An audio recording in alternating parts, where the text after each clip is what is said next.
All right, if you've ever tried to get stronger or build muscle, you know the feeling, right? You're just drowning in fitness advice, and most of it seems to contradict everything else you just read. It is so easy to get lost. So in this explainer, we're going to cut right through all that noise. I mean, what if all that hard work, all that sweat you're putting in, what if it's being spent on things that just don't really matter that much, especially not right now? It's a super frustrating thought, but honestly, it's a trap almost everyone falls into. The good news? There is a much, much simpler way to think about your training. And that's what we're calling the muscle ladder. Just think of it like a roadmap. It's a system that takes everything you could possibly do in the gym and organizes it by what's most important, showing you exactly where to focus your energy to get the absolute biggest bang for your buck. Okay, but before we even think about climbing this ladder, we have to build the foundation. Every good ladder is supported by two crucial side rails, and without them, believe me, the whole thing just collapses, no matter how hard you try to climb. And here they are, sustainability and mindset. Now, unlike the rungs of the ladder, you never, ever graduate from these two. They're always there. Sustainability is pretty simple. Is your plan safe? Can you actually see yourself sticking with it? And mindset is all about realistic expectations. This isn't about some 6-week TV transformation. It's about building something that's going to last you for years and years. So, with that foundation locked in, let's talk about why this is so critical, especially if you're kind of new to all this. There's this magical period in your training life that people call the newbie honeymoon. And I'm telling you, you will never get this kind of rapid progress ever again. Let's just look at the raw numbers here. With the right training and a decent diet, men in their first year of serious lifting can realistically pack on anywhere from 10 to 25 pounds of muscle. That is a massive, life-changing amount of progress. And this isn't just for the guys. For women, the potential is just as incredible. We're talking 6 to 15 pounds in that first year.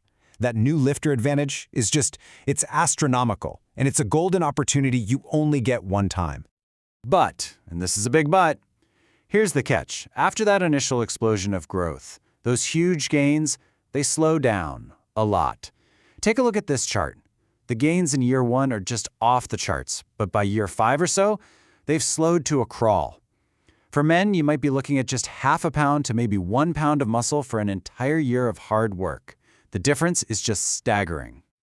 So this brings up a really, really important question.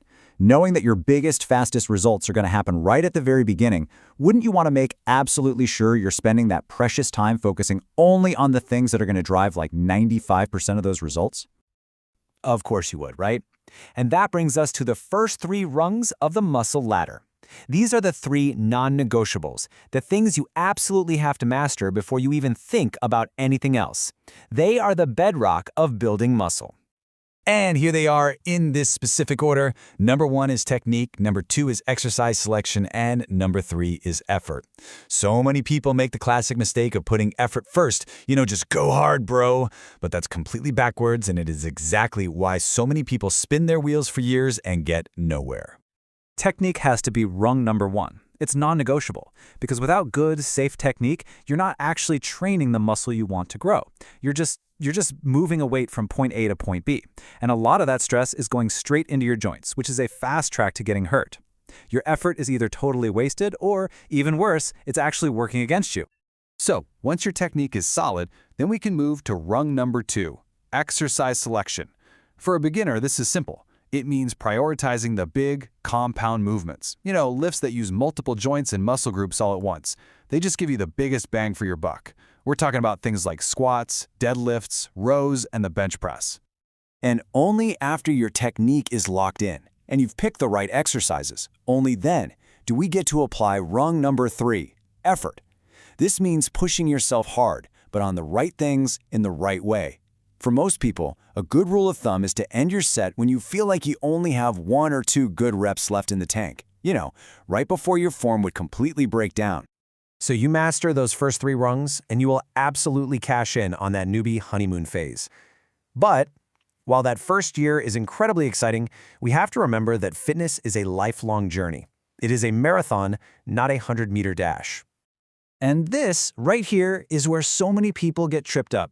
They start chasing all these advanced, fancy techniques they see on social media, things like drop sets or myo reps. And look, those can be powerful tools, but they're for advanced lifters who are trying to squeeze out that last tiny half pound of gain. They belong way, way up on the higher rungs of the ladder. For a beginner, They are nothing but a distraction. And this brings us right back to where we started, that foundational side rail of sustainability. Because if you can find a solid program that you can stick with consistently for a decade, you will always outperform the person who chased some crazy unsustainable idea of perfection and completely burned out after a year. Consistency is the real secret sauce. So the muscle ladder gives you a clear roadmap. It tells you exactly what to focus on right now to get the best possible results. But it also forces you to ask a much bigger question. So I want you to take a hard look at your own approach right now and ask yourself, are you training just for next summer, or are you building a foundation that's going to last you for the rest of your life?